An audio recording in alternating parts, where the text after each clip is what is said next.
হ্যাঁ আমি এখন স্যার মানে আমাদের এই স্কুলের টিচার অরিজিনাল তাদের কাছে আমার পড়াশোনা করি বাবা 7 বছর তখন বাড়ির বাইরে ছিল পড়াশোনার পর ক্ষমতা নেই যারা দিয়ে স্যারের হাতে দিয়েছিল মাধ্যমিক যখন পাস করি তখন স্যার পড়িয়েছিল বিনা পয়সায় চল সৃজন কথা বললে এখনো গৌতম দা হ্যাঁ একটু আজিজুলের বাড়ি নিয়ে যায় তোর মামা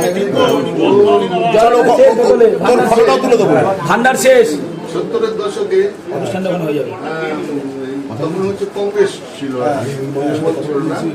এখানে আমাকে লোকেরা ঠেঙিয়েছিল। হ্যাঁ হ্যাঁ তারপর তো স্যার ভিডিও হয়ে চলে গেলেন WBCS অফিসার বিশেষ করে আমি চলে গেছিলাম পরে। হ্যাঁ কিন্তু আমার যে মেন্টাল সেট কখনোই কোনোদিন বদলায়নি। তারপরে আপনারা দেখছেন আওয়াজ রোজকারের হক কথা।